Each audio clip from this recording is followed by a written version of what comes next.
cómo ves actualmente la sociedad hoy en día en cuanto al cuidado de la mente, al cuidarme yo mismo, a tener amor propio? ¿Cómo ves ese lado? Y este discurso creo que sí que ha ido aumentando, el discurso público sobre la salud mental, sobre la importancia que tiene. Claro. ¿Cómo podemos conseguir detectar una depresión a tiempo? Quizás hace falta más que hablemos sobre el suicidio, que hablemos sobre los efectos que tienen la vida de las personas, porque también tenemos una parte en la que no siempre somos felices. Eso genera mucha incomodidad aún a día de hoy, que tu amigo se siente contigo y que te cuente cosas como: a veces pienso en esto. Lo importante que es rodear de las personas adecuadas. Exacto. Que aporten a tu vida. Total. Y que eso efectivamente puede marcar una diferencia. Entonces la desconexión en este caso de la vida de los demás y de lo que está pasando en el mundo quizás nos puede ayudar a esto que tú decías, de conectar con nosotros mismos, escucharnos, vernos. Bienvenidos a un nuevo episodio y muchas gracias por aceptar la invitación, Ana, y bienvenida a Bielas y Birras. Como primera pregunta quiero consultarte ¿cómo llegó a tu vida la psicología? O sea, ¿cómo tocó tu puerta, en qué momento llegó y por qué decidiste dedicar tu vida a esto? Hola Diego, gracias por la invitación. Pues me tocó decidir, como a muchos adolescentes supongo, en ese momento de segundo de bachillerato. Ya. Sin mucha información, sin mucha ayuda, desde luego, pero bueno, si me voy atrás un poco a esa época, recuerdo que como no tenía mucha información, el primer criterio que usé en ese momento es qué es lo que me gusta. Entonces me pregunté qué me gusta realmente. Y la respuesta fue filosofía. Me gustaba mucho en esa época. A mí me encanta. En plan asignaturas, Ya. me gustaba mucho filosofía. Entonces, por lo tanto, la primera opción habría sido filosofía. Pero de repente también se me ocurrió añadir otro criterio. Ya. Y fue qué es lo que también puede ayudar a los demás. ¿Con qué puedo aportar? Claro. Entonces, ahí ya la respuesta fue diferente. Claro. El resultado entre esas dos cosas, esos dos criterios de qué es lo que me gusta y qué es lo que puede ayudar, pues también está la psicología, que también me gustaba, que filosofía habría sido lo que más. Claro, sí. Pero solo si me centro en lo que me gusta a mí. Entonces, sí, centrándome en lo que me gusta y lo que puede aportar a los demás, pues al final fue psicología. ¿Cómo conseguiste, digamos, ir conectando el gusto ese por la filosofía y la psicología? O sea, obviamente, pues, los dos campos tienes que estudiar un montón, entender un montón, darle mucha vuelta a la cosa. ¿Cómo conseguiste, digamos, como que conseguir ese balance entre las dos, digamos? El balance entre las dos vino, de hecho, mucho después, porque cuando empecé a estudiar la carrera, yo estudié en la Complutense, soy un producto de la Complutense, por lo tanto ahí las cosas están como muy estructuradas en la carrera de psicología. De filosofía había muy poco, quizás en el primer año de la carrera, pero había realmente poco. Y también los modelos dominantes en la psicología de aquí de España y de la Complutense, pues no incluye mucho de filosofía. Eso vino mucho después, con mi formación posterior, en otros modelos, el modelo con el que trabajo ahora. Entonces ahora sí que estoy más dándole una identidad profesional a mi trabajo, con la que me identifico más porque incluye mucho de filosofía. Ok. Entrando ya en tema, me gustaría tocar una parte que actualmente creo que aún no sabemos manejar. Bueno, en general la psicología es todavía un mundo que creo que falta mucho por descubrir. Cuando, por ejemplo, a las personas sufrimos de alguna pérdida como que de importancia, un familiar, mamá, papá, algún hermano, ¿cómo podemos conseguir conciliarnos con ese duelo? O sea, ¿cómo podemos conseguir como que no sea tan fuerte? Obviamente, pues va a estar jodido, pero que no sea tan fuerte al punto de decir, me devastó, o sea, fue lo peor que me pasó. ¿Cómo podemos conseguir pasar de eso y, digamos, volver otra vez a una estabilidad? Bueno, los procesos de pérdidas significativas suelen ser muy dolorosos, algunos más, otros menos. Claro. Y no solo por la pérdida por fallecimiento, sino que a lo largo de la vida podemos experimentar muchas pérdidas de muchos tipos. Y bueno, aunque existe una idea dominante en psicología y también de ahí traspasa un poco a nivel cultural sobre cómo llevar los duelos, la típica teoría del duelo con sus fases, que se supone que te lleva a un punto en el que ya definitivamente, al haber pasado por todas las fases, como que te desprendes de esa persona, sigues adelante con tu vida. Esa puede ser una parte del proceso, Claro, una manera de hacerlo, pero no siempre funciona y hay veces que algunas personas no consiguen claro. atravesar todo ese proceso y no Ujú. consiguen llegar a ese punto en el que se supone que ya te has desprendido de Claro, todo, totalmente. de los recuerdos, de lo que esa persona significaba para ti. Ya. Entonces, creo que hay otras formas de trabajarlo Ujú. en esos casos. En algunos casos, dependiendo de la situación y la necesidad de cada persona, quizás tenga que llegar a ese punto de tengo que seguir con mi vida Ya. y en otros casos no. Entonces, en Ok. esos casos hay otras formas de trabajarlo que no necesariamente suponen me voy a desprender de esa persona, voy a seguir con mi vida, sino a lo mejor la voy a integrar en mi vida. Voy Claro. a buscar maneras de honrar la presencia y la aportación de esta persona o de esta relación, la Ya. relación que he tenido en mi vida. Voy a ver cómo puedo integrarla, cómo puedo integrar eh, todo lo que significaba para mí y seguir adelante, pero con esa presencia en mi vida. Es una Ok. forma muy bonita y muy interesante de trabajar precisamente esos casos en los que no me sirve Ya. esperar a que pasen las fases, las supuestas Claro. Para fases estar preparado, para digamos. estar preparado o para decir, bueno, ya está, a partir de Ya. aquí sigo con mi vida Ujú. y sin esto, sin Claro, esta sí, sí, sí, persona, obviamente. quizás no siempre sirve, entonces siempre hay que buscar preguntarte quizás a ti mismo qué es lo que Ya. necesito en esta pérdida. ¿Necesito llegar a ese punto de me desprendo Ok. finalmente o no? ¿O necesito reintegrarlo? Esto también, por ejemplo, como que entraría aquí, depende de cómo ha sido la muerte del familiar, o eso ya depende de cómo tú trabajes tú mentalmente y cómo, o sea, qué herramientas tengas tú para ayudarte, digamos. Bueno, seguro que depende de muchas cosas porque cada caso es único, luego Claro. cada pérdida también es única, pero dependerá de la necesidad que tienes tú Ujú. con respecto a esa persona que has perdido. Ok. Si es una relación muy Exacto. significativa, que ha aportado mucho, si es una pérdida muy traumática, porque de repente ha ocurrido y nadie se lo Ujú. esperaba, o si es algo que sí que se venía anunciando, por ejemplo, en enfermedades largas o Ya. en personas que son muy mayores y se elabora quizás de otra manera, o en pérdidas que son muy traumáticas, Claro. de personas muy, muy queridas que representan mucho, que ocupan mucho espacio en nuestra vida, pues ahí ya es un poco más complejo. Precisamente por eso, para mí creo que lo más importante es preguntarte a ti mismo qué es lo que necesitas Justo. realmente con esto y que no Ya. pienses en una manera única, porque se suele contar una historia única sobre Ujú. cómo tienes que pasar un duelo Claro. y no siempre es así. A ver, yo aquí te quiero preguntar una cosa que imagino que la habrás visto mucho. Desde que tú iniciaste, como me comentabas antes, con la filosofía y después te decantaste por la psicología, hasta el día de hoy, ¿qué cambios o qué avances o has visto si hemos avanzado, si hemos retrocedido en cuanto al cuidado de la mente? O sea, ¿cómo ves actualmente la sociedad hoy en día en cuanto al cuidado de la mente, al cuidarme yo mismo, a tener amor propio? ¿Cómo ves ese lado?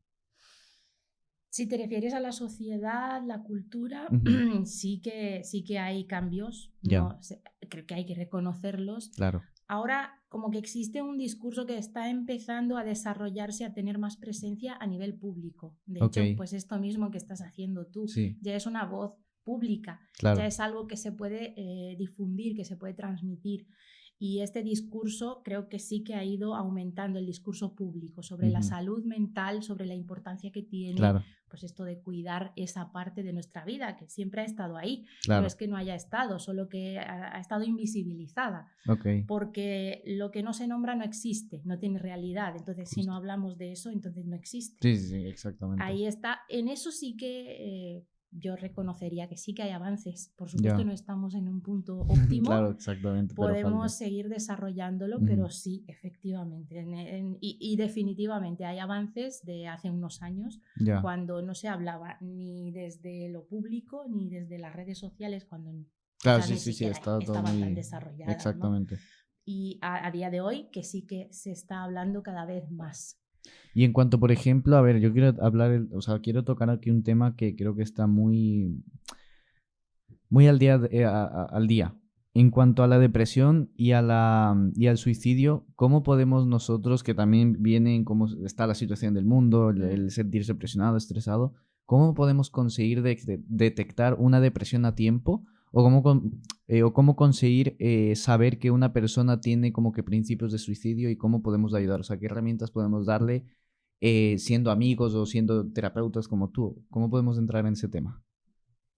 Bueno, supongo que es diferente siendo Claro. amigo que siendo terapeuta o siendo otro tipo de Ujú, profesional también, porque creo que este tipo de casos se pueden detectar desde distintos ámbitos, no solo desde la ujú. psicología, pero quizás, seguro que hay muchas maneras, pero quizás la más importante es precisamente lo que decíamos antes, el discurso, el nombrar, hablar, contar historias como para que esto tenga realidad. Es Ok. algo que aún no se antes no se hacía, era un tema tabú, ahora sí que se está haciendo, quizás cada vez más, quizás hace falta más Ujú. que hablemos sobre el suicidio, que hablemos sobre los efectos que tienen la vida de las personas alrededor, que hablemos de qué es lo que lleva al suicidio a las personas. Entonces eso le dará más realidad, crear espacios Claro. para poder hablar, para poder validar, es decir, dejar espacio para que esos pensamientos y Salgan. sentimientos existan. Ok.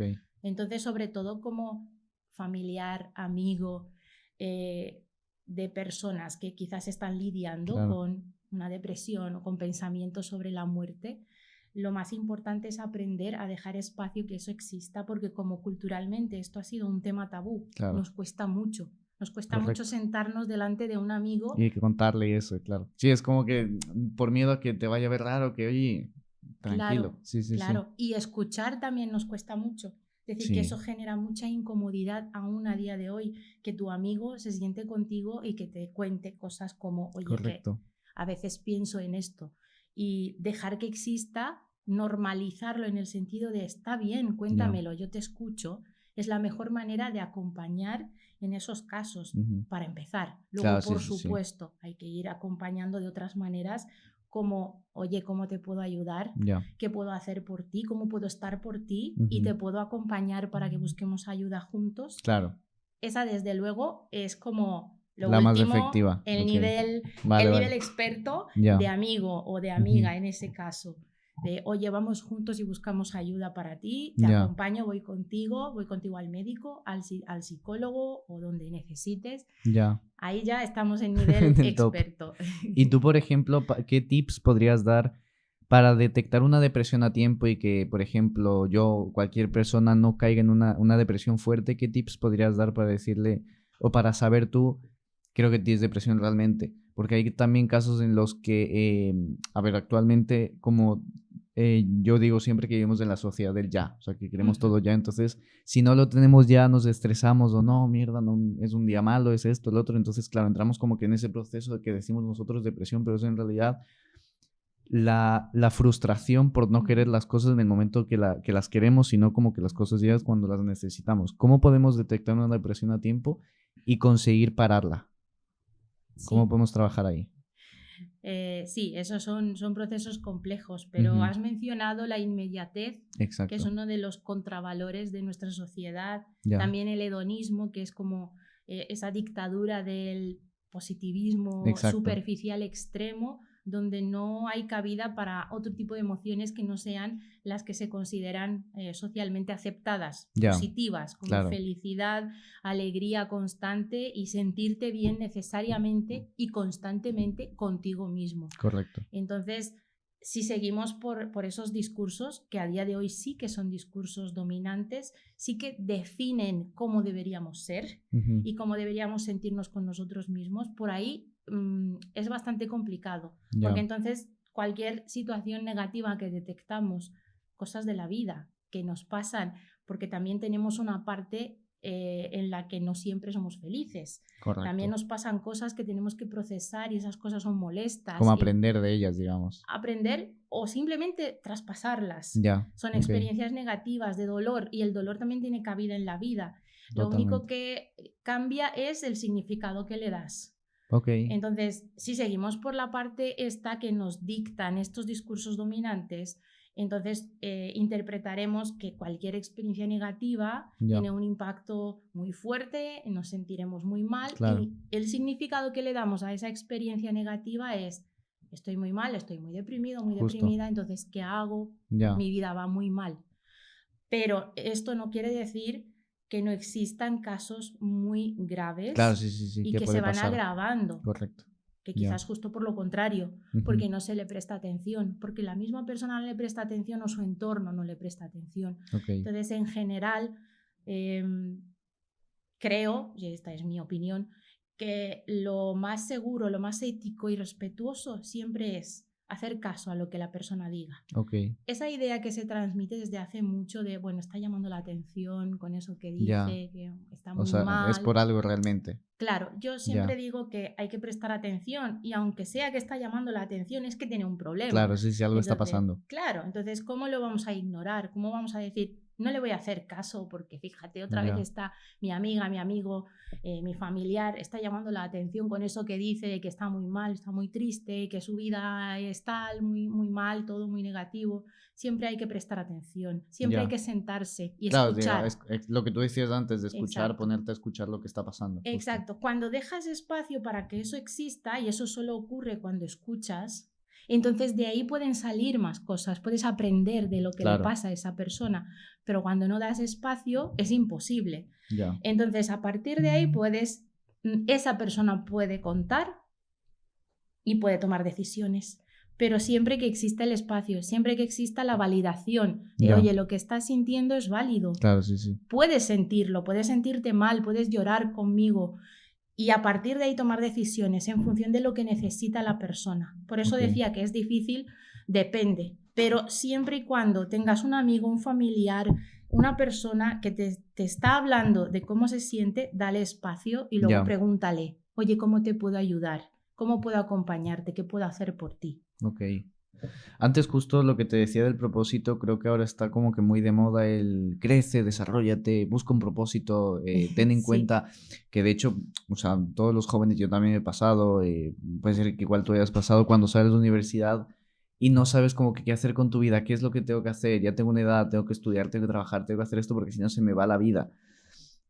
¿Cómo tú podrías describir de una manera fácil qué es el propósito? ¿Cómo podemos encontrar el propósito de nuestra vida y no, digamos, si es que no lo encontramos en el primer año, no entra en esa frustración de decir, mierda, ya se me fue la vida, ya no tengo más edad para nada? ¿Cómo podemos controlar esa frustración y decir, ok, vamos poco a poco, pasito a pasito? Sí, cierto, eso es parte de nuevo, parece que siempre vuelvo a lo mismo, pero porque en mi opinión la base es la misma siempre.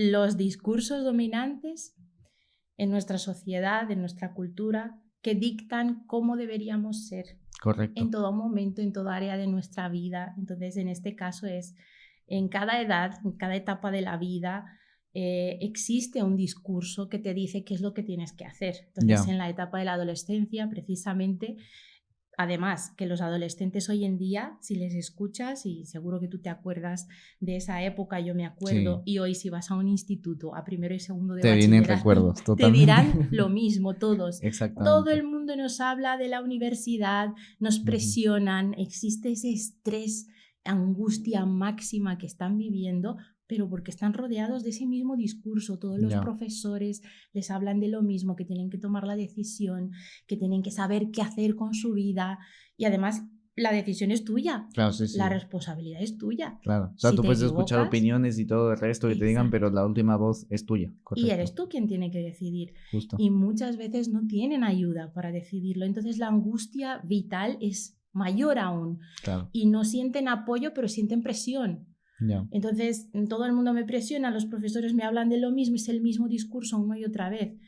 Esos discursos dominantes son la base de muchos problemas que los jóvenes tienen hoy en día. Ya. Ansiedad, lo que se llama ansiedad, depresión, en realidad Justo. es eso, Ya. justo lo que tú mencionabas. Ujú. Entonces, yo voy a cuestionar siempre la idea que tiene una persona que viene a mi consulta, por ejemplo, con un problema de ese tipo, de siento mucha ansiedad, eso es muy típico Ya. y perfectamente comprensible a día de hoy en adolescentes y en jóvenes, la Ujú. ansiedad.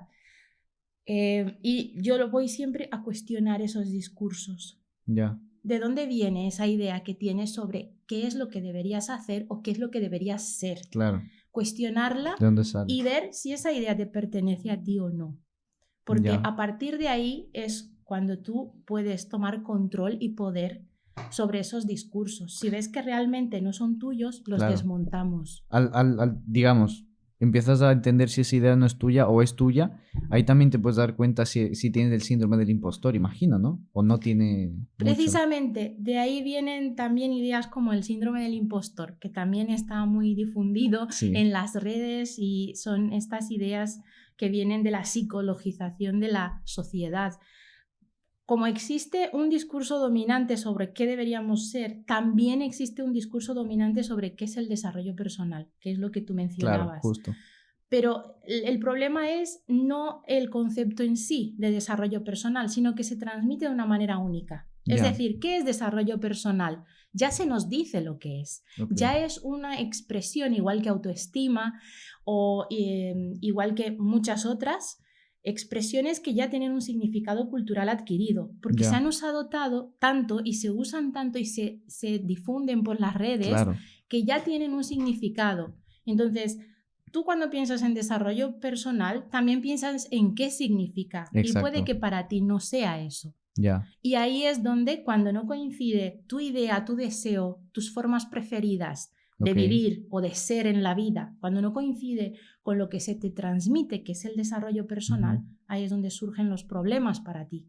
ok, Ahí es vale, donde puedes sentir sensación de fracaso, claro, puedes sentir frustración porque no encuentras, no llegas claro, a lo que se supone que que debería debería ser llegar, exactamente, desarrollo personal. ok, Ahí es donde entra para mí la importancia de desmontar todo claro, eso. Esa creencia que tienes, ese significado sobre desarrollo personal, ¿de dónde viene? ¿Lo identificas como tuyo?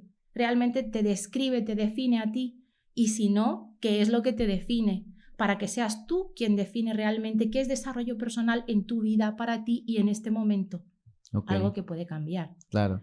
Y que no sea la sociedad, tu entorno, O sea, cualquier otra digamos que, idea. claro, o sea, tú vas descubriendo cuál es tu camino, cómo te tienes que ir desarrollando de acuerdo como que experiencias o a tu día a día de cómo van surgiendo las cosas, entiendo también. Y también en función de lo que es importante para Ujú, ti, de lo que tú valoras en tu vida, que no claro, siempre coincide con lo que se te transmite, exacto. no siempre coincide con lo que la sociedad dice que deberías ser o que deberías valorar, Ujú, no siempre coincide con lo que tu familia a lo mejor dice que deberías ser. ya, Entonces es muy importante la parte de, ¿estás definiendo tú lo que es tener éxito en la vida, desarrollarte a nivel profesional o personal? ¿O ya viene con un significado adquirido que no es tuyo, que no lo has elaborado tú, que no te pertenece? De ahí es, como te decía, donde surgen muchos de lo que se llaman trastornos de ansiedad, angustia mm. vital, depresión. Claro, no saber, mierda, este no es mi camino, cuál tengo que seguir, qué tengo que hacer para ser mejor, digamos. Claro, y justo tú mencionabas también ese ejemplo de, bueno, llega el momento de tomar la decisión, tomo una Ujú, decisión porque tengo que hacerlo, o sea, el tiempo me premia, estoy en segundo de bachillerato, tengo que pasar la selectividad y luego tengo que en un total, papel apuntar ahí 3 opciones o 4 opciones. Lo hago y de repente me doy cuenta que no era lo que yo quería, ya, que no me siento identificado. Claro, la sensación de fracaso que viene después, es incluso fuerte, antes la angustia de tengo que hacer esta elección y si me equivoco, es ya, tremenda. Si lo pensamos, es tan fuerte, tiene tanto impacto emocional precisamente porque viene de unos discursos que son dominantes, que oprimen la vida de las personas. ok, Si no tuvieras tanto a tu alrededor, tantas voces que te dicen tienes que decidir, tienes que acertar, además tienes que tener éxito. Y tú solo, porque claro, ayuda muy poca hay, aún a día de hoy, por desgracia. sí, Eso también, si vamos a escuchar lo que cuentan los adolescentes, los de bachillerato sobre todo, sé que cuentan eso, sé que me gusta escucharles y cuentan eso. No mm, tenemos ayuda, nadie nos ayuda a decidir. Sin embargo, es súper importante lo que vamos a decidir. Podemos equivocarnos. Si nos equivocamos, ¿qué totalmente. hacemos? Sí, de hecho, esta mañana hablando con familiares, algunas personas de mi familia antiguamente han sido profesores y como que también coincidimos en que los profesores tienen una y eso de hecho lo hablé hace unos 3 o 4 podcasts creo, tienen una carga como que muy fuerte y una influencia muy fuerte sobre los estudiantes que no muchos profesores se dan cuenta. O sea, ¿Mm? decíamos como que 3 o 4 de cada 10 realmente tienen la vocación, tienen las ganas y tienen ¿Mm? el decir, quiero cultivar algo bonito en la gente. Eso es totalmente, eso sí. Totalmente Coincido. cierto, totalmente cierto. Y de hecho, muchos profesores, justo como tú decías, no se dan cuenta y el impacto que tienen en los alumnos es negativo, fuerte y negativo. Exacto. Porque transmiten esa sensación de angustia constante y de sensación de fracaso, de como des un paso en falso, te has equivocado, es culpa tuya. Correcto. Y eso se transmite ahí en las clases. Luego, claro, luego salen de allí los alumnos, las alumnas y empiezan su vida adulta, claro, con ese peso de qué angustia. Cada paso que doy me puedo equivocar porque es así. Claro, porque la vida es así. Es equivocarse y aprender. Pero si me equivoco es culpa mía porque me han enseñado que es así.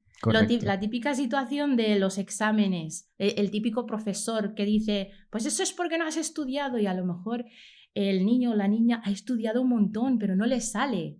Entonces esa es como la manera de transmitir esa angustia constante y esa sensación de peso, de todo depende de mí, y no es así. Claro. Este tema, mira, yo personalmente, esto lo repito cada vez, ya estoy hasta cansado. Yo soy muy criticón con el sistema educativo porque creo que, como bien acabamos de decir, los profesores tienen una influencia muy grande con los alumnos y muchas veces no se dan cuenta. O sea, yo, por ejemplo, hablando bajo mi experiencia, en el colegio yo tenía por ejemplo, 10 profesores, unos 3 en los que ponían las ganas, te ponían ejemplos como que súper interesantes que tú decías, hostia, está guay la clase, me gusta cómo da, cómo explica, cómo dirige la materia, me parece espectacular. Y de hecho de esos 3 profesores había uno que para mí era 10, o sea, 10 sobre 10, porque te explicaba las cosas con un amor, con una gana que tú decías, joder, y había momentos en los que decíamos, profe, para un segundo, porque era tanta información que no podíamos asimilar tanto. Entonces, creo que deberían entender un poco, como bien dijimos, la influencia que tienen sobre los alumnos, que creo que todavía falta muchísimo. Sí, falta bastante, y entender sobre todo ese impacto que tienen, el impacto a nivel emocional. Sí, también es fuertísimo. Eso es súper fuerte, sobre todo en esa última etapa, que ya de por sí está cargada de estrés, de angustia, y el sistema educativo en general. Sí. Es muy bueno tener una visión crítica. Siempre que tengo la oportunidad de tener en terapia, por ejemplo, alumnas de esas etapas educativas, les invito a tener una perspectiva crítica sobre el sistema educativo, aunque tengas al final que adaptarte, porque no tienes más remedio, tienes que adaptarte, pero no será lo mismo aceptar sin pensar, sin reflexionar, sin tener una opinión propia, que tener el pensamiento crítico, desarrollar esa capacidad de pensar críticamente y decir, esto no nos sirve.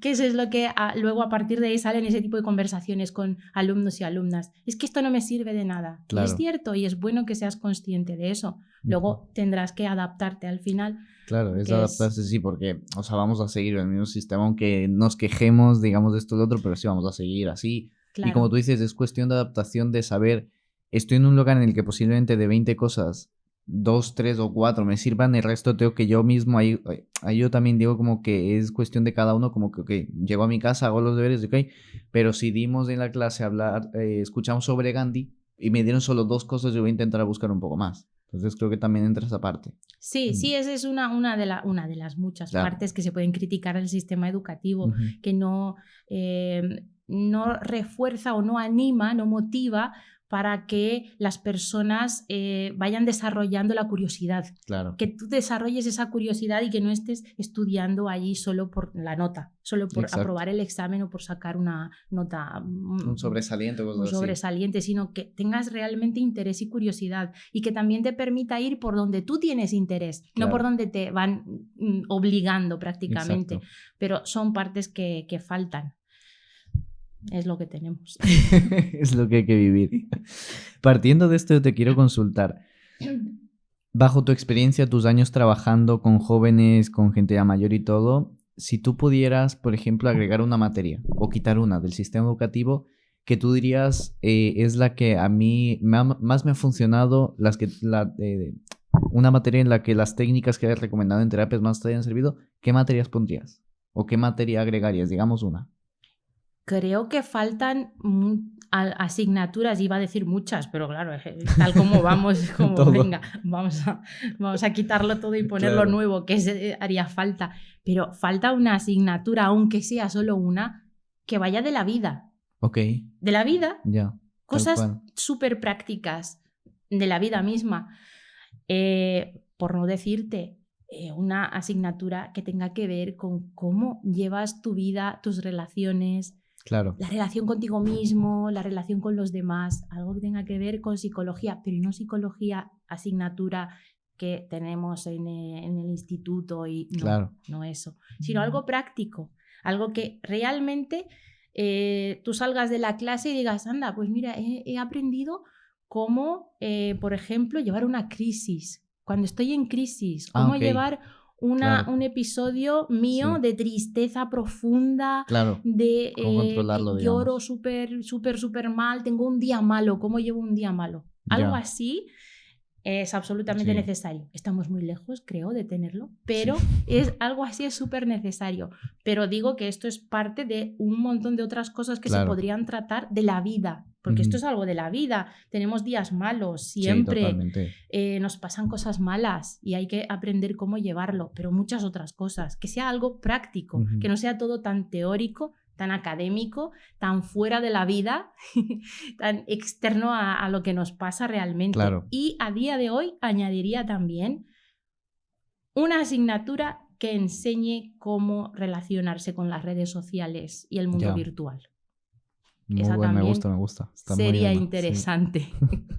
Y sí. pues me paro ahí porque si no, Sí, quitamos todas las que hay y y ponemos ponemos nueve. otras. Antes estábamos conversando sobre el propósito de la vida, como que esa presión, digamos, que existe hoy en día de buscar qué quiero ser, qué quiero hacer y todo. ¿Tú crees que existe la famosa llamada este es tu camino, a esto te debes dedicar? ¿O crees que cada uno lo encuentra en cierto momento de su vida o teniendo un punto de inflexión? No creo en general en las historias únicas. Ya, No creo en general en las recetas universales o en los caminos únicos. Este es claro, el único camino para ti. Y además creo que la vida misma nos pide tener esa capacidad, esa plasticidad de movernos, porque la vida no siempre es estable, claro, rígida, ascendente y lineal. Por lo tanto, si nosotros tenemos una idea sobre nosotros mismos, sobre cómo deberíamos ser o qué deberíamos hacer en la vida, ujú, que es rígida, estable, lineal, ascendente, nos ya, vamos a encontrar con la vida misma. ok, Y ahí es donde generamos muchísimos problemas que de tener otra mentalidad, otra manera de relacionarnos con lo que nos pasa, no claro, tendríamos. Por lo tanto, no creo en el camino único, creo que cada uno lo tiene que ir descubriendo. Y también creo que no existe, de hecho, un camino único, que existen claro, varios sí, sí, y que sí, de esos uno puede elegir y puede explorar y puede cambiar de opinión, puede ya. darse la vuelta y probar este otro que está al lado y así. Ya, ok. No, me gusta. O sea, de hecho sí coincido bastante contigo porque creo que, claro, como existe esa presión de tienes que saber qué quieres ser, dónde quieres ir. Es como que, claro, la gente, o sea, ya a mí me ha pasado muchas veces que digo, he hecho, de los 10 objetivos que me propuse este año, he hecho 7. ¿Qué pasa si no hago los 3 otros? O sea, Hmm. ¿qué pasa si fallo? ¿Qué pasa si no llego? O sea, y es verdad, o sea, yo por ejemplo, cuando era pequeño, mi primera profesión soñada era ser militar. Y Ujú.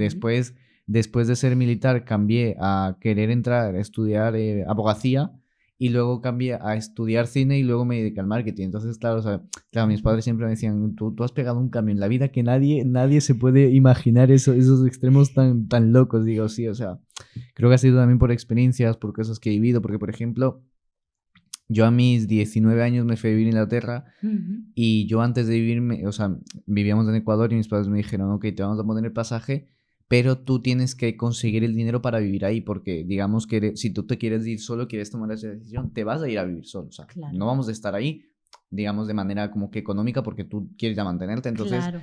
estás creyendo que tienes la responsabilidad. Entonces, yo dentro de mí, sí, todo perfecto. Entonces, claro, yo estuve trabajando en una tienda en la que yo odiaba, en Ecuador, en la que yo odiaba vender. O sea, yo toda mi vida odiaba vender. Y claro, aparte de mi familia también son comerciales, se dedican a empresas y todo. Y claro, yo decía, mierda, ¿y ahora cómo hago? Entonces, yo entregué el currículum en una empresa y yo puse en mis hobbies que me gustaba el downhill, la bicicleta y todo, y me llamaron. Pensaron que yo había hecho downhill toda mi vida. Y digo, no, no, o sea, me gusta porque me gusta hacer el deporte, ejercicio, todo, pero no porque sepa. Entonces, claro, me llamaron y me dijeron, ¿te gusta el downhill? Yo sí, he hecho alguna vez, que ni sé qué. Me dijeron, perfecto, mañana empiezas. Yo, vale, todo bien, tengo trabajo. Y la primera semana, claro, me veían que no tenía ni idea. O sea, yo en ese tiempo sabía manejar las redes sociales, un poco tal. Y la primera semana estuve en una sucursal y a la segunda semana mi jefe habló conmigo y me dice, ¿tú sabes de downhill? ¿No? Y le digo yo, sí, normal. Y vino un cliente que era amigo de ellas, pero se hizo pasar por cliente. Y claro, me preguntó esto y ni sé qué, obviamente pues no sabía. Entonces, claro, ese momento me dijo, te vamos a enviar a otra sucursal para que el chico que trabajó desde el principio con nosotros te enseñe a vender. Claro. Entonces yo dije, vale, perfecto. O sea, yo creo que en general hay que venderse para todo en la vida. Ya. Entonces, claro, fui a la otra sucursal y me dijo, ¿tú sabes vender? Y le dije, no, pero quiero aprender, o sea, me gustaría. Total que me dice, tú ves esta bicicleta, porque él sabía vender increíble, o sea, él te vendía una bicicleta de 10.000 euros tranquilamente en un solo día. Yo me quedaba cada vez que le veía vendiendo, me quedaba loco. Entonces me dice, vende eso como si fuera algo que a ti realmente te gustase. O sea, si a ti te gusta, por ejemplo, el coche o te gustan las motos, ¿cómo me venderías tú a mí ese producto? Entonces, claro, yo decía, hostias, buen punto. Me callo, buen punto. Entonces me dijo, vende como si a ti realmente te gustase. ¿Cómo venderías la moto? Tiene esto, puedes ir rápido, puedes ir lento, puedes hacer esto, puedes saltar, lo que sea. Entonces, claro, me empezó a dar lecciones y todo. Y desde ahí yo dije, oye, me gusta la venta, me gusta el marketing, me gusta la comunicación. Entonces me quedé ahí, pero claro, yo di un montón de tumbos antes. O sea, hasta hoy día yo digo, imagínate si yo me hubiera metido en esto, si hubiera dado más tumbos, ¿qué sería de mí? Y siempre me entra como que esa presión de decir, ¿qué hubiera hecho yo en mi vida si no hubiera hecho esto, si hubiera elegido otra cosa? Eso siempre he visto yo que pasa a muchos jóvenes, que no saben qué hacer o cuando se meten en algo y dicen, ¿qué hubiera hecho si? Y todo el rato quedamos así. Totalmente. De hecho, creo que no solo es muy válido esto de ir explorando, porque al fin y al cabo es lo que tú has hecho, has tenido la oportunidad de ir explorando, ir viendo qué es esto y qué es y cómo me veo a mí mismo haciendo esto y lo otro. No solo que es válido, sino que es necesario ir explorando. Y también es cierto que muchos jóvenes se quedan, como tú dices, con el ¿y si yo hubiera? Y creo que es también porque no tienen apoyo. No tienen el apoyo suficiente a su alrededor de su entorno como para que le digan, oye, que es válido, que está bien, que puedes explorar, que no pasa nada si ahora no sabes. Precisamente desde el no saber, ve a explorar. Mira a ver cómo te sientes con esto y con lo otro, busca información, pero sin la presión de, ay, tengo que encontrar mi camino, el único camino, sino más bien con esa idea de quiero conocerme a mí mismo, a ver cómo soy vendiendo, que a lo mejor la idea que yo tengo es, oye, que a mí se me da mal, no me gusta, pero quiero verlo. Y solo porque has tenido la oportunidad, has podido descubrir ahí algo valioso para ti. Pero si no tuvieses la oportunidad, claro justo como te dices tú mismo. A ver, partiendo de este instituto, aquí el tema instituto me encanta, o sea, me parece que es súper interesante. A ver, yo quiero preguntarte, justo estamos hablando de esa frustración de no saber qué quieres ser cuando sales del instituto. ¿Cómo podemos, obviamente pues vamos a entrar en esa frustración, pero cómo podemos salir de una en la que diga, ok, he pasado este momento que no he sabido qué hacer, pero ya estoy, digamos, reencontrándome y diciendo, ok, voy a seguir este camino para ver qué tal me va? ¿Cómo podemos pasar ese proceso de frustración, digamos? Sí, yo creo que a eso de la frustración, la experiencia de frustración, le añadiría sensación de fracaso, que en ese tipo de situaciones suele ir acompañada, precisamente porque alrededor siempre hay un discurso que suele ser el dominante que te dice, deberías haber elegido antes o mejor, o has perdido un año de tu vida, que eso también existe, y eso genera mucha frustración en esos casos de me he tenido que meter en cualquier carrera porque tenía que hacerlo o cualquier otro estudio, una FP o lo que sea, porque no tenía más remedio, no tenía más tiempo, ni tenía más recursos para explorar o para tomar la decisión. Entonces ahora me estoy dando cuenta de que es un error y quiero cambiar. Pero claro, el cambio supone mucha carga emocional. La frustración, la sensación de he fracasado, he perdido un año de mi vida, ¿qué voy a hacer ahora? No te defines, si no tienes una elección hecha, no te defines como persona o no tienes valor como persona. Entonces es muy importante desmontar todo eso. En el sentido de, ¿esto realmente me pertenece a mí? ¿Es esto con lo que yo me identifico? Cuestionarlo. Porque como recibimos tanta información y los jóvenes hoy en Es día muchísimo más. reciben tanta información, y tanta carga emocional con esa información y nadie les ayuda a sobrellevar la carga emocional, solo les transmiten la información, eso claro que afecta. Entonces hay que parar siempre en seco, si hace falta, y preguntarse, ¿esto es mío? Ya. O me viene del exterior, de la familia, de los amigos, de los profesores, que Claro. ahí viene mucho. Si esto no es mío, no me pertenece, ¿qué es lo que me pertenece a mí? Y puedo contestar a eso, siendo un adolescente de instituto, puedo contestar perfectamente y es válido, oye, que no sé lo que me pertenece. Ya. Que ahora mismo tengo muchas dudas, que ahora mismo no sé qué hacer con mi vida. También es válido. También hay que aceptarlo, porque solo desde aceptarlo, luego puedo hacer algo con eso. Claro. Pero si yo vivo constantemente con la culpa de qué mal porque no estoy tomando una decisión o qué mal porque no sé qué hacer con mi vida, no puedo moverme. Claro. Esa frustración, esa sensación de fracaso y la culpa de lo estás haciendo muy mal porque no estás haciendo lo que se supone que debes hacer, Claro. te mantiene bloqueado. Desde Ok. ahí sí que es mucho más difícil tomar cualquier decisión. Pero el pararte y cuestionar todo esto que me viene, ¿me pertenece o no? ¿Y qué es lo que me pertenece realmente? Y también me doy espacio y derecho a tener dudas y Claro, a sí, decir, sí, sí. no sé exactamente qué hacer. Eso suele aliviar por lo menos, Ya. aliviar emocionalmente. De hecho, hay una frase, conoces al cómico Daniel Rovira. Ujú. Ya. Hay una frase que él dijo en un monólogo que me encanta, es que él estaba sacando a pasear a su perro por el parque Sí. y el perrito se paró de una flor, como que a olerla. Entonces, claro, él le tiraba y se quedaba mirando para atrás. Y claro, él decía que él tomó ese momento en su vida como un punto de inflexión, digámoslo así, de que las personas queremos lo que hablábamos antes de la sociedad del ya, que queremos todo ya y no nos paramos un segundo a ver qué es lo que está pasando en nuestra vida, por qué estamos yendo por aquí. Y justo aquí te quiero hablar te quiero preguntar algo. Y es de que no estamos poniendo foco en las cosas que realmente nos enriquecen. O sea, no estamos poniendo foco en lo que tenemos que hacer realmente para crecer, en lo que tenemos que hacer realmente para nutrir nuestra mente, nutrir nuestras vidas. Y ponemos foco en cosas que no siempre van a ser beneficiosas para nosotros. O sea, creo que actualmente no estamos poniendo el foco donde lo tendríamos que poner. O sea, Sí. lo distraemos mucho. Totalmente. Y a todo eso que tú has enumerado añadiría el concepto de productividad. Correcto. Porque también hay una historia única sobre qué es lo productivo y se nos cuenta. Entonces, de repente, no sabemos exactamente qué es productivo y a lo mejor hay veces que para una persona es productivo quedarse en la cama sin hacer nada y mirar la pared. Pero eso no es lo que se dice sobre lo que es productivo. Y a lo mejor justo esos momentos permiten lo que tú decías de, oye, me paro a ver qué pasa en mi vida. Pero si no tengo esos momentos porque se me dice que eso no es productivo, no voy a llegar a esas reflexiones. ¿Cómo podemos conseguir equilibrar la parte del ser humano con la parte espiritual? O sea, creo que actualmente está muy dicho tener ambición, o sea, tener todo, tener riqueza, tener éxito. Creo que obviamente es importante tener ambición de quiero ser un gran profesional, quiero ser una gran persona, quiero ayudar al resto a situaciones malas o cosas así. Pero creo que está un poco tergiversado el significado de la ambición, el significado de tener éxito y el significado de ser el mejor. ¿Cómo podemos igualar la parte, digamos, ambición humana con la parte de espiritualidad y entender cómo funcionas tú realmente? ¿Cómo podemos llegar a igualar o estabilizar esa parte? Pasa un poco por lo mismo que mencionaba antes. Tiene mucho que ver con qué es lo que te están transmitiendo, que son creencias que no te pertenecen, creencias que están ya establecidas, ya vienen construidas con un significado y con una historia detrás, pero no es la tuya.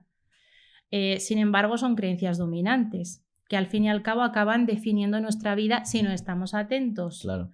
Entonces, esto de ambición también es un constructo y también es un concepto que viene ya predefinido. Se nos dice qué es la ambición, se nos dice qué es lo que tenemos que buscar en la vida, porque la ambición viene socialmente asociada al éxito. También se nos dice qué es tener éxito en la vida. Por lo tanto, la ambición, ¿a qué te lleva? Te tiene que llevar a lo que es éxito en nuestra cultura. Y no siempre es así para las personas.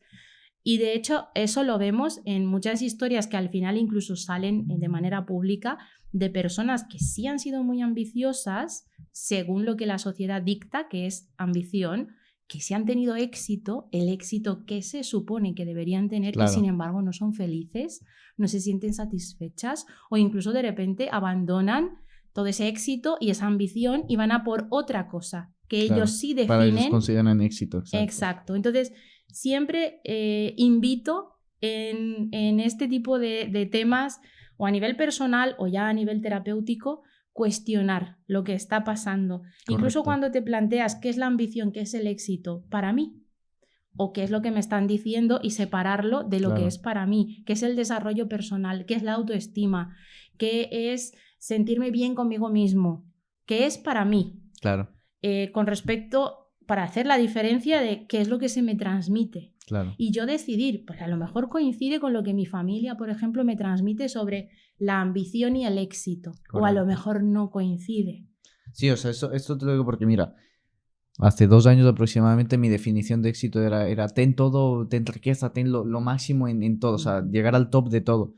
Pero claro, o sea, yo desde que comencé este proyecto de este podcast y he conocido mucha gente, he conocido muchos tipos de pensamientos, por ejemplo, psicólogos que han venido aquí y me han explicado muchas cosas, he ido como que mi forma de pensar, mi forma de ver el mundo ha ido cambiando, y eso lo agradezco mucho yo a este proyecto que he creado, porque ha sido una manera de decir, mi éxito no, o sea, sigue siendo en parte como que llegar a tener muchas cosas, pero la mayor parte, mejor dicho, ha cambiado a decirme, el éxito es conocer gente con historias increíbles. El éxito para mí es conocer gente que te puedan ayudar a cambiar tu vida, que te puedan aportar cosas positivas, y que de esa manera tú digas del día de mañana, ok, he aprendido 10 cosas y he sacado mi propia conclusión y creo que estoy siendo feliz, creo que estoy haciendo las cosas que me llenan. Hablar con gente que viene, por ejemplo, tú, o sea, que da cosas desde su experiencia que tú dices, oye, pues igual es verdad porque lo ha pasado, sabe cómo puede salir, sabe cómo puede arreglarlo. Y esa es como que mi definición actual de éxito, es conversar con gente maravillosa que tiene cosas que contarme y cosas que me puedan ayudar igual en mi vida. Y esa parte también es para ti la espiritualidad, porque antes lo mencionabas. Claro. Sí, o sea, creo que yo antes era muy incrédulo de la espiritualidad, pero he visto muchas cosas y cómo va el mundo, cómo veo a mi alrededor, la gente que quiero que está en mi círculo, y digo como que, oye, la parte espiritual la descuidamos, pero demasiado. Yo, como te digo, he sido de pequeño, de hecho mi madre está muy metida en ese mundo y me dice, tienes que cuidar tu parte espiritual, tienes que cuidar tu parte de ánimo, porque eso también te afecta un montón. Si tú te despiertas así como que súper decaído, es posible que pases todo el día así. Entonces, como que buscar ese equilibrio entre tu vida personal, tu vida profesional, tu vida interna, o sea, tu ser espiritual, creo que es muy importante y lo estamos dejando muy de lado. Sí, totalmente. De hecho, la espiritualidad, para mí, y claro, desde mi forma de trabajar, es un elemento fundamental en la terapia, entendiendo por espiritualidad no religión como tal, claro, sino cualquier cosa, que puede ser la religión o la fe, más bien, en Dios o en cualquier otro ser superior, o puede ser cualquier otra cosa, pero entendiéndolo como lo que es valioso para cada persona, lo que le ayuda en momentos de dificultad, lo que es un soporte. Correcto. Lo que es como un lugar seguro para esa persona. Eso es la espiritualidad, y por supuesto que es un elemento fundamental en terapia y en la vida en general. Y claro que es importante fomentarlo, alimentarlo. ¿Cómo podemos aprender a disfrutar de los pequeños momentos? Es un tema que me parece muy interesante y justo te lo comentaba antes de lo de Lenny Rovira, pero es que vivimos a la carrera, o sea, siempre vamos al mismo tema de sociedad del ya, pero es que es verdad, o sea, no sabemos disfrutar de los pequeños momentos, de pararnos 5 minutos, de decir, mira, voy a ver esa flor, voy a ver a mi perrito, voy a darle un abrazo a un ser querido. No sabemos disfrutar de ese pequeño momento de decir, voy a decirte te quiero, voy a decirte te amo, voy a decirte siento esto por ti. No lo hacemos. O sea, no veo mucha falta ahí también. Bueno, sí. Hay muchos. Sí, bueno, entre muchas otras faltas. Claro. Pero es cierto que esa es una de ellas, precisamente, que tiene que ver con ese contravalor de la inmediatez y con todo de hecho, con todo lo que hemos mencionado, porque también con lo de tienes que ser ambicioso, trabajar, desarrollo personal, trabajar, esforzarte, y es como ir con todo a la carrera. Total. Pero hay veces que ni siquiera te das cuenta, porque bien vas a la carrera, pero con cosas adquiridas, que no son tuyas realmente. Claro. Y precisamente porque no tienes ese momento de parar, como también decíamos antes. Pero creo que también tiene relación, a mí me ha despertado mucha curiosidad desde que Internet ha entrado en nuestras vidas y las distintas eras digitales, pues, la era 2.0, que es la de las redes sociales, luego la 3.0 y tal, cómo se van desarrollando, creo que tiene también relación con esta velocidad que tenemos y con esta sensación de estar constantemente conectados a algo, pero no necesariamente es a nuestra vida. Estamos conectados, pero a la vida de otros, a las ideas de otros, y es una conexión constante y por lo tanto un estar constantemente haciendo algo o viendo algo o procesando algo. Y como digo, en general no es lo tuyo lo que estás procesando, no es tu vida en lo que estás pensando, no son tus emociones las que estás elaborando, no son tus pensamientos las que estás tomando conciencia. Entonces, a lo mejor lo que nos ayudaría en esta época es desconectar, aprender a desconectar de todo lo demás para poder conectar con tu propia vida. Sí, porque si hay tanto ruido alrededor, que ahora con el tema de Internet forma parte de nosotros. El móvil es una extensión de nuestro cuerpo. Es algo que nadie, creo que a día de hoy, pocas personas pueden concebir su día saliendo de casa sin un móvil. Sí, totalmente. Entonces, creo que parar ya es algo que a mucha gente le cuesta y lo veo en terapia. Hay gente que tiene que venir a terapia y necesita un proceso para poder desconectarse y luego poder conectarse a su propia vida. Y a veces es tan fuerte el efecto que genera impacto. Me desconecto de todo y me veo a mí mismo, a mí misma, y me impacta. Totalmente. Porque yo que no estoy acostumbrada a escuchar mis pensamientos, pero sin ningún ruido alrededor, a elaborar lo que estoy haciendo, porque lo hago de manera automática, con el piloto automático. Exacto. Mientras estoy viendo Instagram. Y entonces cuando de repente veo mi vida, me sorprendo. Claro, ¿qué está pasando? Claro, estoy así. Entonces la desconexión en este caso de la vida de los demás y de lo que está pasando en el mundo quizás nos puede ayudar a esto que tú decías, de conectar con nosotros mismos, escucharnos, vernos. Partiendo de este tema de las redes sociales, yo te quiero comentar algo. Yo, digamos, desde el año 2017, si mal no recuerdo, yo empecé en el mundo de la fotografía y video, o sea, crear contenido de viajes, de aventuras y todo esto. Y pues obviamente he conocido muchísima gente, que se dedica al mundo y que también me ha inspirado a mí a crear contenido. Pero desde hace 2 años, lo que tú dices, yo tuve que desconectar porque veía constantemente cosas. Yo decía, no estoy haciendo esto, ¿por qué no lo hago? ¿Por qué no llego a esto? Y claro, o sea, llegué a un punto de tener que mi círculo de personas más como que cercanas, o que yo para mí considerara más cercanas, digamos, decir como que voy a desconectar de absolutamente todo, hasta las redes sociales, como que dejarlas muy de lado, porque necesito entender qué es lo que estoy haciendo, por qué estoy haciendo esto y dónde quiero llegar. Y me ha servido, o sea, en el anterior verano, yo, aquí en el teléfono te da como que la medida de horas que tú usas, y yo usaba aproximadamente al día unas 10 a 11 horas del teléfono, o sea, yo decía, ¿cómo es posible esto? Y claro, pasaba, o sea, el teléfono era yo, o sea, era mi doble. Exacto. Y claro, o sea, dije, voy a bajar esto, entonces lo bajé a diariamente unas 3 a 4 horas máximo, porque decía, no es posible que pase así. Y el desconectar de las redes sociales, o sea, digamos, ahora las uso en modo de trabajo, o sea, como que a veces sí hablar con los amigos y tal, pero más las uso en modo de trabajo, y me ha ayudado muchísimo a decir, tengo vida, o sea, tengo vida más allá del teléfono, es súper importante, o sea, eso digo yo. Ahora la gente sin un móvil no puede estar, o sea, para nada. A mí, por ejemplo, me dices, vete al campo sin móvil, venga, me voy, yo con todo el gusto de la vida. Pero hay gente que tú le dices, yo tengo conocidos que le digo, venga, quédate un día sin teléfono. Me dice, no, si el teléfono es mi vida, y yo, pues sigue conectado. Sí, totalmente. De hecho, esto es un elemento que está muy presente en terapia y de hecho subyace a otros problemas. Ya. A priori no es el problema, pero luego resulta que ese es el problema. Problema de tipo relación con la pareja, relación con la familia, relación conmigo mismo. Y resulta que tienen la raíz allí, en la relación que tenemos con las redes sociales.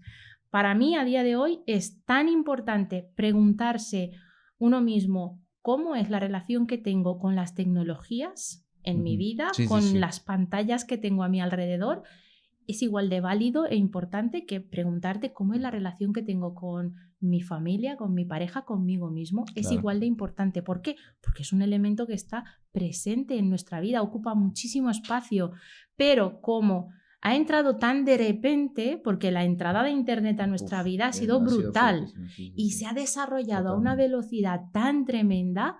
Ahora de repente es una extensión de nuestro cuerpo y no nos hacemos ese tipo de preguntas. Claro. Oye, ¿qué relación tienes tú con tus pantallas, con las tecnologías, con las redes sociales? ¿Qué relación tienes? Pregúntate, ¿es una relación sana? ¿Es respetuosa contigo, con tu vida? Y además, pregúntate, ¿esa es la única vida que tienes? Exacto. La virtual. Porque si la respuesta es esa, entonces Hay un problema. vas a tener problemas o los tienes ya. Claro. Si tienes más vida aparte de esto, y esto es algo como periférico, entonces eso te va a permitir manejar cualquier cosa que surja allí, en ese mundo virtual. Pero si el único mundo que tienes es el virtual, ¿cómo lo vas a hacer cuando tengas un problema allí? Antes estábamos conversando de los propósitos, de la frustración.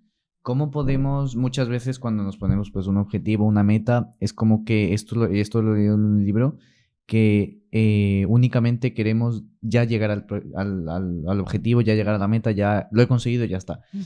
Y muchas veces pues no disfrutamos de ese proceso de voy a ir aprendiendo. ¿Cómo podemos ponernos una meta y entender que el camino hacia la meta nos va a llevar momentos fuertes, momentos malos, momentos buenos?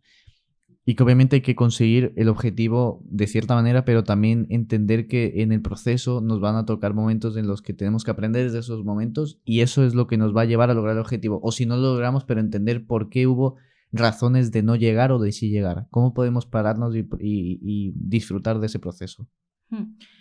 Eso probablemente tenga mucho que ver con cómo te relacionas con esa meta. Ok.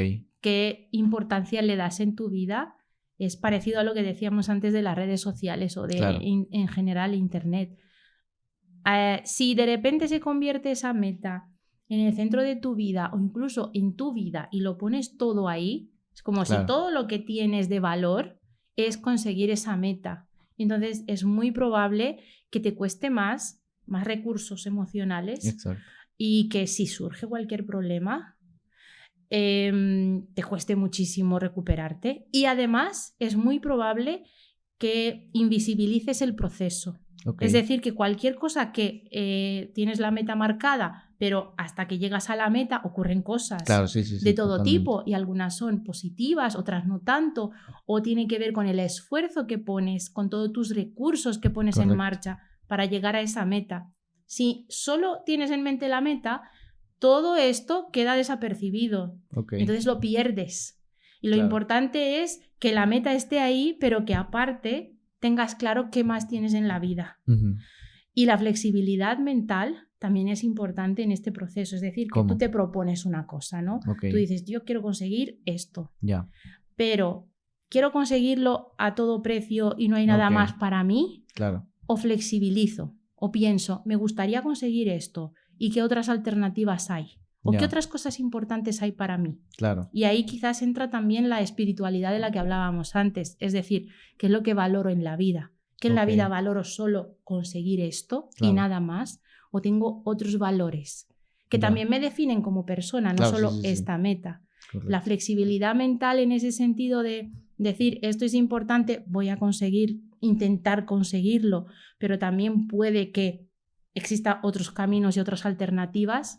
A eso me refiero cuando hablo de flexibilidad mental, que de hecho creo que es una habilidad que se puede desarrollar y es de supervivencia en la vida, porque en la vida no todo es un camino recto. No va a haber curvas toda la vida. Constantemente, y va a haber idas y vueltas. Pero si tu meta es rígida, fija, estable, como decíamos antes, y lineal ascendente, ¿qué vas a hacer con la vida que te toca vivir? Que no depende de ti. ¿Crees que muchas veces las personas se frustran porque no le han salido, como que llegan, tienen una meta X y no consiguen llegar y se frustran y es como que llegan a momentos de explotar en sí mismos porque no saben qué es lo que está pasando y por qué no llegan a esa meta? Puede ser, pueden pasar muchas cosas allí, pero también puede ser, como te digo, depende mucho de todo lo que pones en esa meta. Si de repente toda tu vida gira en torno a eso, e incluso tu identidad, porque te defines a ti mismo como yo soy una persona válida solo si alcanzo esta meta. Entonces, de repente tiene que ver también este tema con la relación que tienes contigo mismo. Claro. Si la relación que tienes contigo mismo es de ese tipo, por ejemplo, justo hoy en terapia estaba hablando con una persona, estudiante universitaria, y estábamos hablando de cómo ella se había definido desde que era adolescente, lo típico del instituto, una adolescente modelo, estudiante modelo, sacando súper buenas notas, siempre alabada por ello. Entonces, ¿cómo ha aprendido de esa manera a que su valor está en los resultados? Los resultados de las notas. Claro, sí. Entonces llega a la universidad y no es lo mismo. Y ya no. Claro. Ya no puede sacar sobresaliente en todo. Claro. Todo lo contrario, incluso suspende porque es una universidad súper complicada. Entonces, ¿qué hago ahora con mi valor? Claro. Se ha ido por ahí. Y cómo me veo a mí misma, el concepto que tengo de mí misma es: no valgo para nada. Porque es que no soy capaz de sacar buenas notas. ¿Esto de dónde viene? De cómo has aprendido a darte valor a ti misma. Viene de que has aprendido a darte valor y tu entorno te ha reforzado. Y no quiero decir con eso que tenga el entorno, la familia, que tenga malas intenciones, pero nos pasa, no nos damos cuenta de estamos aplaudiendo ciertas cosas y con eso las reforzamos por encima de otras o invisibilizando otras. Entonces, estoy aplaudiendo que mi hijo o mi hija está sacando muy buenas notas y es muy responsable, y no me doy cuenta que con eso lo que hago es una conexión súper directa entre vales mucho porque sacas buenas notas. Y cuando deje de sacar buenas notas, ¿qué va a pasar? ¿Qué le va a pasar? Esto tiene relación para mí con el tema de la meta. Si la meta es lo único que vale en tu vida, no vas a saber gestionar si pasa algo, que seguro que te va a pasar, y de repente todo tu mundo se tambalea y te cuesta mucho gestionar la frustración. En ese tipo de casos, cuando es una meta, que tú te has puesto un objetivo, algo que tú quieres conseguir, y resulta que no lo consigues y genera una crisis tal en tu vida que incluso llegas a terapia, esto quiero decir que lo he visto en terapia.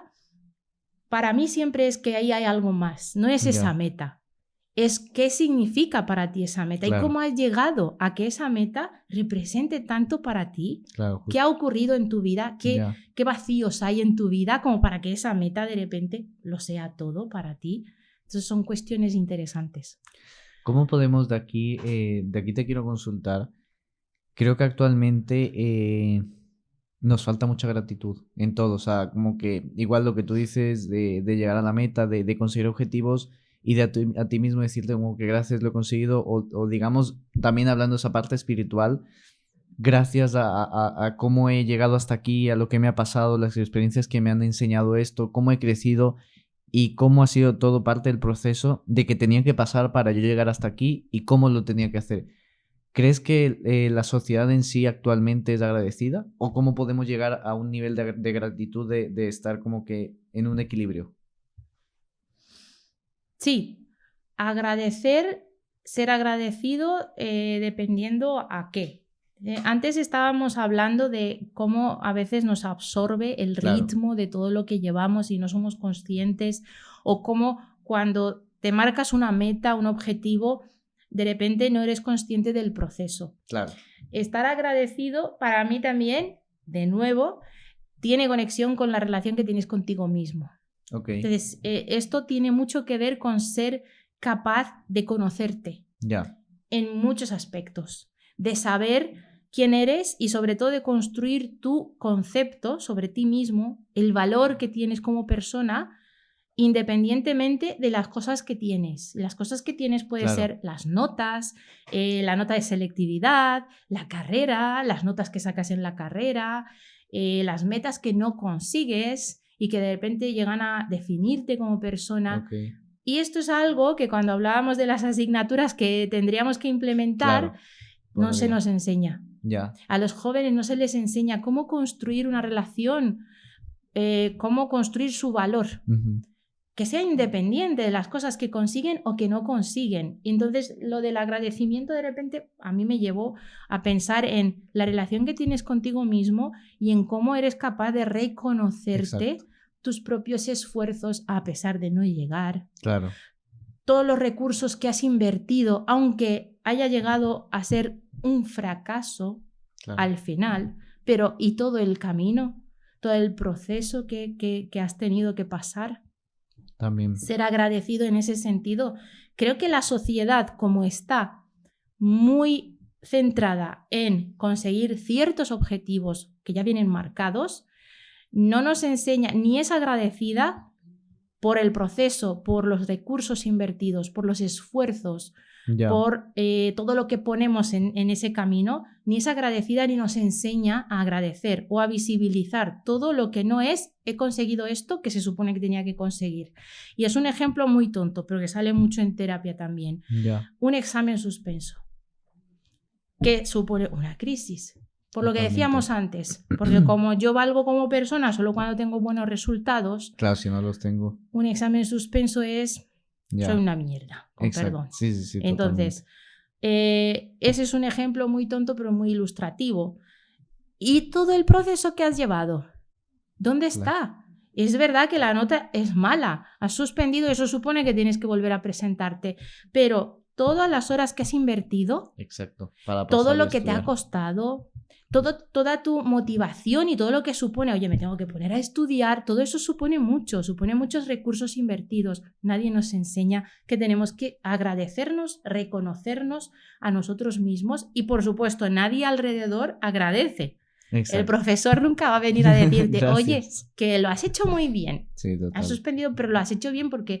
Todo lo contrario, lo que se suele decir, lo que los profesores suelen decir es lo contrario, pues haber estudiado más. Sí, eso es verdad. Y eso invalida totalmente cualquier cosa buena que tú hayas puesto en ese proceso y eso es una pena, totalmente. Es una pena. Partiendo de esto, justo hablas de como que la perfección de sacar buenas notas, de todo esto, de tener todo controlado. Creo que igual... existe mucha gente que tiene esa perfección y eso lo transmite con mucha influencia al resto de la sociedad. ¿Crees que el querer tener todo bajo control, todo a la perfección, decir, ok, hoy tengo todo mi día por minuto controlado, si es que no te sale algo, puedes frustrarte? O sea, como que llegar al punto de decir como que mierda, y ahora se acaba de salir esto de control, se me desarmó todo. O sea, ¿cómo podemos llegar, o mejor dicho, ¿es bueno tener tanto control sobre las cosas o mejor dejar que la vida vaya a su rumbo y decir, ok, vamos a ver cómo va esto, qué es lo que me enseña, cómo puedo seguir esto, cómo puedo continuar este camino? Eso me suena a eso de la obsesión por las agendas. Exactamente. Y los plannings.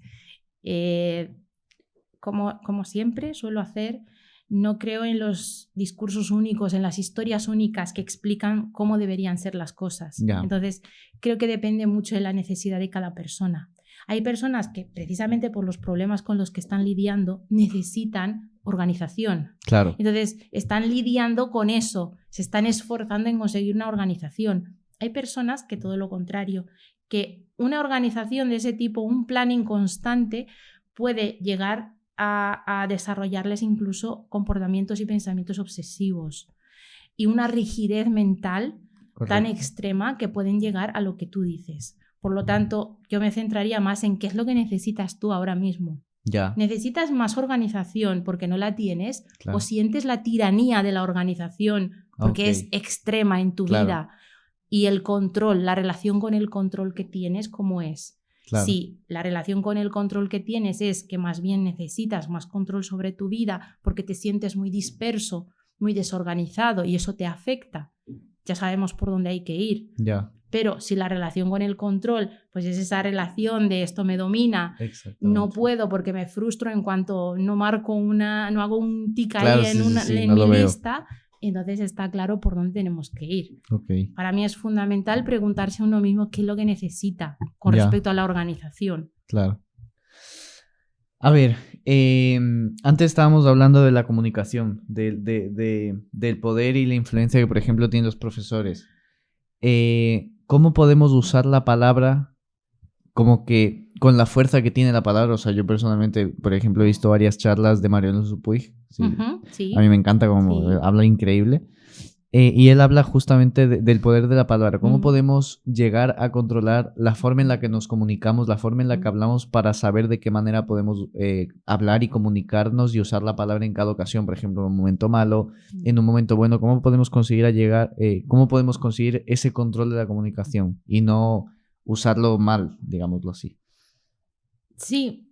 En general, una de las ideas de las que parto en la vida y en mi trabajo también es que el lenguaje es fundamental. El lenguaje es súper importante. Claro. La palabra crea mundos.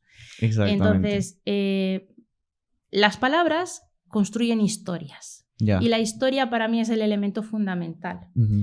Porque considero, esta es la base también de mi trabajo, del modelo con el que trabajo, claro, que es la terapia narrativa.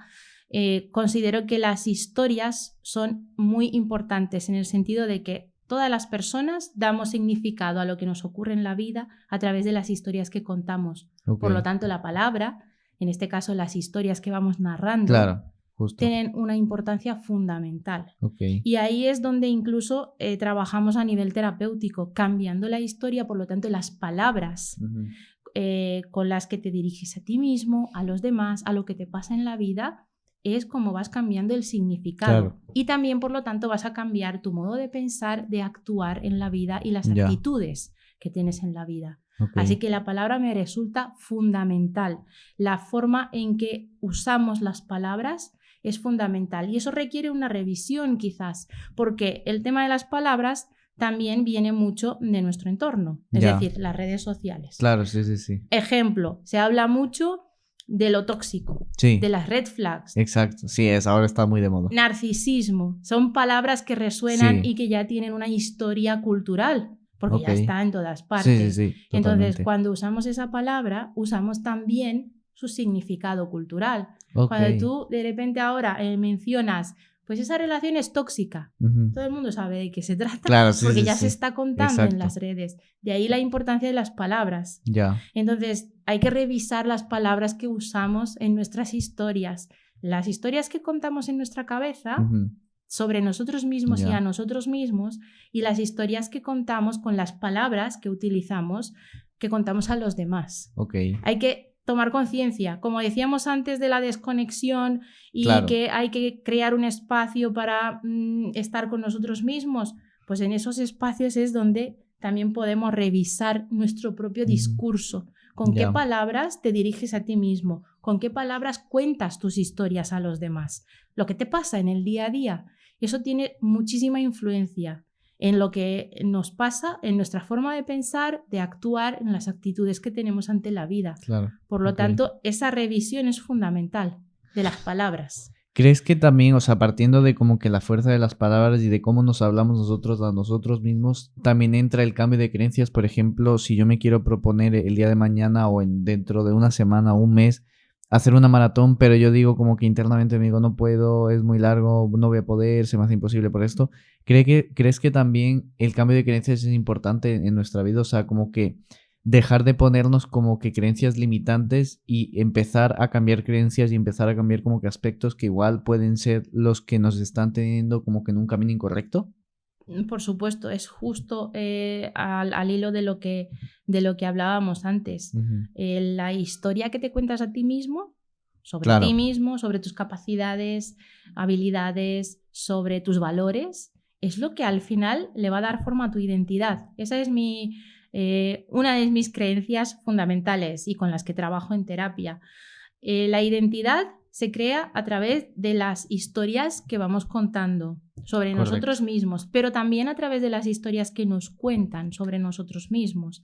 Entonces, de ahí la importancia. Esas creencias a veces son heredadas. Ya. La creencia del tipo, no, es que yo no puedo, es que no soy capaz, se me dan mal las mates. Exacto, sí, porque sí. Siempre a mi alrededor se me ha dicho eso, desde pequeño, pues, se te dan muy mal las mates, tú no eres de mates. Entonces yo crezco con esa idea de que a mí se me dan mal las mates. Y voy a estar así siempre. Siempre, pero además voy a actuar en consecuencia, porque cada vez lo voy a asumir más, esa palabra, esa frase sobre mí, esa descripción sobre mi identidad, es que se me dan mal las mates y voy a acabar perdiendo interés porque ya que se me da mal, ¿para qué? Y ahí entramos en la profecía autocumplida. Ok. Se me está contando esa historia o yo me cuento esa historia a mí Claro. misma sobre lo limitada que estoy Ok. en un aspecto. Ya. Al final mi cerebro lo va a acabar asumiendo y voy a actuar en consecuencia. Por Claro. lo tanto, se va a reforzar esa creencia que al fin y al cabo es muy limitante y no describe adecuadamente la realidad de lo que yo soy, Claro, de mis exactamente. capacidades. Exacto. Lo que estoy pasando. Entonces, sí. ese círculo es la profecía autocumplida Ok. que acaba reforzando una creencia que incluso puede ser mentira. Claro, sí, que en realidad no sabía. Totalmente. Exacto. Lo típico de, bueno, lo que se suele contar ahora del síndrome del impostor, pues Sí. es algo parecido. Vale. Es una idea, una creencia limitante sobre mí mismo, me centro mucho, la cuento mucho, me la cuento a mí misma, se la cuento a los demás y acabo actuando en consecuencia, por lo tanto reforzando esa idea. Ok. Y Vale, ahí me puedo perder en esos Hay un círculos montón. todo lo que quiera. Llegando a la parte final de este episodio, quiero tocar dos temas que me parecen importantes. ¿Cómo podemos aprender como que en la vida y todo a encontrar esas personas que te sumen? A encontrar como que ese círculo social, digámoslo así, que te aporte a tu vida y te diga, ven conmigo, yo te ayudo, o aprende de mi día, cosas que igual te pueden servir, que te pueden cambiar. ¿Cómo podemos encontrar ese tipo de personas y comenzar a cambiar tu vida para que todo de cierta manera vaya funcionando correctamente y obviamente pues en este proceso también te sientas a gusto? ¿Cómo podemos comenzar a hacer esos cambios? Sí, entiendo que te refieres a lo importante que es rodear de las personas adecuadas. Exacto. Que aporten a tu vida. Total. Y que eso efectivamente puede marcar una diferencia de llevarte al fracaso, por lo menos a nivel emocional, Sí. a ser un apoyo y un soporte importante. Pero claro, eso también es algo que, como decíamos antes, de lo de las asignaturas que necesitamos, no nos enseñan. No, es algo pues que no. no nos enseñan cómo desarrollar relaciones sanas. Claro. O cómo abandonar relaciones que no son sanas. Ujú. Eso implica muchas cosas, implica saber decir que no, implica saber tomar el control y el poder sobre esa situación, sobre esa relación. Ok. Y tener la capacidad de hacer ese análisis. ¿Esta relación me aporta? ¿Esta persona me aporta? ¿Y qué es lo que me aporta? Claro. ¿Y en qué lugar la quiero poner en mi vida? Supone el llegar a ese entendimiento sobre nosotros mismos, Ya. de que nosotros podemos decidir esta persona dónde se queda en mi vida. Yo suelo usar una metáfora que es la del club de vida. Ok. La uso también en terapia y es ese espacio que no sabemos que tenemos, donde somos presidentes de nuestro propio club de vida. Por Ok. lo tanto, al ser presidente tienes el Ah, poder claro. de admitir o Exactamente. de echar. Ok. Oye, me Como gusta, en me un gusta. el club de Claro. fútbol, ¿vale? Entonces, eres el presidente de tu Ya. club de vida. Por lo tanto, tienes el derecho de revisar todas las relaciones que tienes Claro. en tu vida y después de revisar, decidir. Esta persona, después de revisar la relación con ella, según lo que me aporta o lo que no me aporta, Ya. ¿dónde la coloco? Igual Ok. que el presidente que decide dónde va cada Claro, jugador, cada persona, cada exactamente. persona que está aportando algo a su club. Ya. Y voy decidiendo. Y en función de eso voy reconstruyendo las relaciones. Porque Ok. resulta que justo eso de tener una persona en tu vida que no te hace nada bien, Ujú. no te aporta, sino más bien lo contrario, pero la mantienes ahí Claro. por Sí, X sí, sí. razones, suele ser precisamente el origen de muchos problemas. Ok. Y de repente cuando la persona se da cuenta de que sí que tiene ese derecho y ese poder, Ujú. porque es su club de vida, Claro. y entonces puede otorgar la membresía o quitársela, resulta liberador. Ya. Pero no sabemos hacer eso, porque no Claro. nos han enseñado ¿Cómo? de, oye, Exacto. puedes revisar, puedes decidir. O como decir, no, no quiero esto, no te quiero aquí, digamos, Exacto, también. eso implica, bueno, Sí. pues todo eso que suelen llamar asertividad, como decir que Exacto. no, cómo pedir lo que necesitas en una relación, Justo. que eso también es algo que necesitamos aprender porque no nos lo enseñan. Es como Totalmente. saber qué necesito en cada relación, pues con mi madre, con mi padre, con mis hermanos, con mi pareja, con mis amigos, qué es lo que necesito, Claro. cómo lo transmito, porque tengo derecho a transmitirlo, Ujú. cómo acepto lo que me contestan Ujú. y en función de eso, cómo voy regulando esa relación, dónde la voy situando, en qué espacios de mi vida. Ya. Eso es fundamental y eso es de hecho motivo de terapia para muchas Ok. personas, pues porque como no nos enseñan a hacer esto, necesitamos aprenderlo. Pero la Claro. idea de eres el presidente de tu club de Me vida encantó. Es una suele metáfora que me gusta funcionar. mucho. Sí. Me gustó.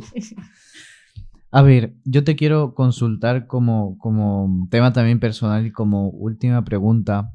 ¿Qué 4 hábitos tú podrías recomendar a las personas para que mantengan una salud mental y conectarse perdón, conectarse con las mismas personas, a nosotros conectarnos con nosotros mismos y al mismo tiempo tener un equilibrio de salud mental y conexión espiritual? ¿Qué 4 hábitos, los más importantes para ti, que tú podrías recomendar? Bueno, creo que ya hemos hablado de alguno. Por aquí ha salido alguno, lo podemos intuir. Está implícito. Teniendo en cuenta el tipo de vida que tenemos hoy en día, sobre Claro. todo las generaciones digitales, pues quizás uno de ellos sería precisamente el de desconectar, el de Ya. aprender a desconectar de las tecnologías, lo que Ujú. decíamos antes, aprender a estar desconectados de la vida de otros, del Correcto. mundo virtual y estar más presente en el mundo real. Ese sería uno. El segundo, yo diría que quizás aprender a escribir. Aprender a Ya. escribir O sea, sobre tipo tu tener un vida. diario. Tener un diario no necesariamente, cualquier formato. Ok. En terapia trabajo mucho con recursos escritos, pero recursos escritos creados en ese momento según la necesidad de cada persona. Puede ser un diario o no, Claro. o puede ser Vale. cualquier otra forma. Pero, ¿por qué lo digo? Porque el modo del lenguaje es muy distinto a nivel cerebral, me refiero. La función, las áreas que se activan en el cerebro Ya. es bien distinto al modo del pensamiento. Entonces, cuando nosotros convertimos un pensamiento en una historia que contamos, bien por escrito, bien a alguien, en terapia trabajamos de esa Claro. manera, Ok. estamos contando una historia. Y esa es la herramienta fundamental, la palabra y la historia que se está contando. Claro. Entonces, como hábito, aprender a escribir y usar ese espacio, porque es un espacio sobre el que tú tienes control 100%. Ok. También puedes hablar con un amigo, con una Claro, amiga, sí. puedes ir a terapia, por supuesto, pero cuando Pero tú tener creas ese un espacio, espacio sí. es como muy personal, Ok. muy tuyo, Ujú. y ahí es donde puedes pasar tus pensamientos al lenguaje Ok. y donde te puedes ver reflejado a ti Claro. mismo, donde puedes Claro, es tu revisar. espejo, digámoslo. Exacto. Y es muy distinto a dejarlo en la cabeza, Ya. ese pensamiento. En nuestra cabeza transcurren millones de pensamientos, conexiones neuronales al mismo tiempo.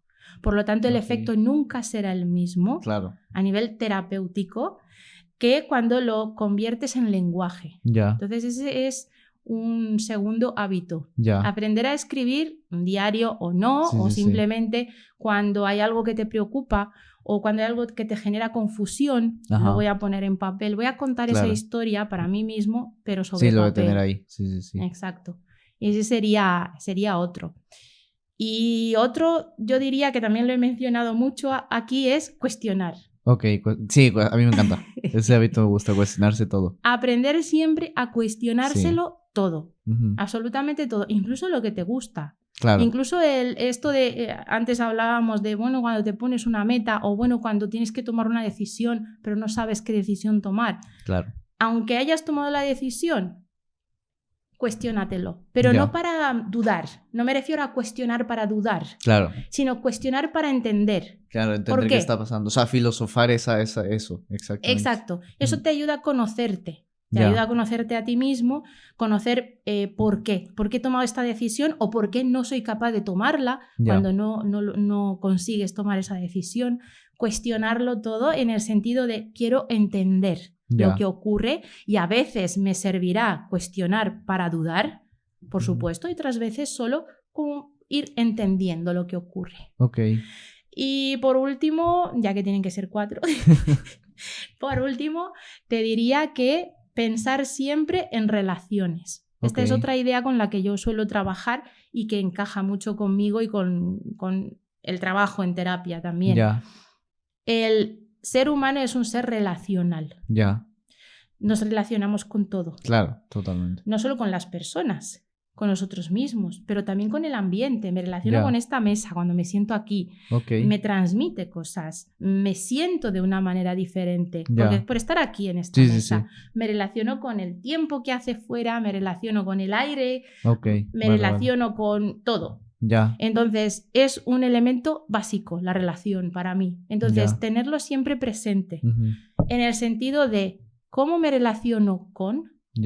Eso es algo que, si lo tengo en mente, me ayuda muchísimo a entender situaciones que de otra forma no entendería. El ejemplo es lo que dijimos antes sobre las redes sociales. Exacto. Oye, si de repente veo que tengo problemas o ni siquiera me estoy dando cuenta de que es un problema para mí, si me pregunto qué relación tengo con Internet, con las tecnologías o con las redes sociales, de ahí pueden salir cosas.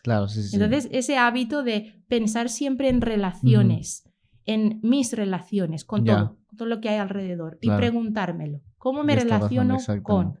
¿Cómo me relaciono con mi casa, con el ambiente que hay en mi habitación, por ejemplo? ¿Qué me transmite? ¿Cómo me sitúo en ese espacio? Eso me gusta, o sea, eso de relación. No lo había visto de esa manera, pero es verdad, o sea, tenemos que aprender a ver cómo nos conectamos con todo, totalmente. Pues bueno, espero que te haya gustado el podcast, que le hayas pasado genial. A los que hayan visto el podcast, pues también que hayan sacado sus 4 hábitos, que pongan en práctica, porque la verdad es que son interesantes y seguramente les van a servir. Y sin nada más que añadir, nos vemos en otro episodio. Hasta la próxima.